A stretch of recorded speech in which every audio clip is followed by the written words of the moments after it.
এগুলো সবগুলো কম বেশি কিন্তু ইউনিয়ন কমিটিও হয়েছে, কিন্তু কিছু কিছু বাকি আছে। ওদেরকে যদি আমরা কমিটিটা করে ফেলতে পারি।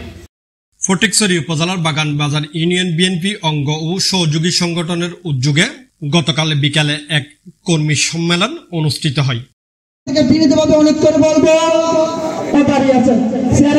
এতে প্রধান অতিথি ছিলেন উপজেলা বিএনপির আহ্বায়ক কর্নেল আজিমুল্লাহ বাহার চৌধুরী।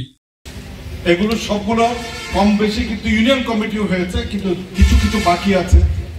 ওদেরকে যদি আমরা কমিটিটা করে ফেলতে পারি, অনেকগুলো জায়গা খালি হবে, অনেকগুলো জায়গা সৃষ্টি হবে, যেখানে কিন্তু আমরা আমাদের অনেক নেতাকে কিন্তু মূল্যায়ন করতে পারবো, আমরা ঢুকে পারবো। অনেকে আছে যুবদল, ছাত্রদল, বলা হয়েছে দুইটা পদ। হ্যাঁ, ঠিকই আছে। ছাত্রদল, যুবদল বা অন্য যে কোনো দলের থেকে আমরা অনেককে বিএনপিতে এনেছি, প্রয়োজন আছে। যুবদল সারা জীবন যুবদল থাকবে না, তো সে তো মূল দলও আসবে। সে একটা যুব মানে কি যুবক, তো যুবক সে বৃদ্ধ হবে না? তো বৃদ্ধ হওয়ার পরেও কি সে যুবক থাকবে, যুবদল করবে?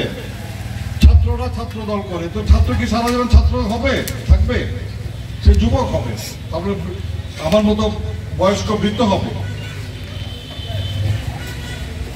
সুতরাং ওই জায়গাগুলো খালি হবে, ওই জায়গাগুলোতে কিন্তু আমরা অনেক নেতাকে মূল্যায়ন করতে পারব। আমি এই কথাগুলো বলার কথা না, তবু বললাম। এই জন্য অনেকের হয়তো অভিমান আছে। আমার কাছে কোনো অভিমান নাই। আমি সব সময় সংগঠন বুঝি, এখনো বুঝি, ভবিষ্যতেও বুঝবো, যতক্ষণ দায়িত্বে আছে। বাগানবাজার ইউনিয়ন বিএনপির সভাপতি এনামুল হক বাবুলের সভাপতিত্বে ও সাধারণ সম্পাদক আবুল কাশেম মেম্বারের সঞ্চালনায় এতে বক্তব্য রাখেন উপজেলা বিএনপির সদস্য ইদ্রিস মিয়া ইলিয়াস, নুরুল ইসলাম তালুকদার, সালেহা বেগম রিনা, বুসফুত থানা যুবদলের আহ্বায়ক নুরুল আমিন আজাদ, ইব্রাহিম বিজয় সহ বিভিন্ন পর্যায়ের নেতাকর্মীরা।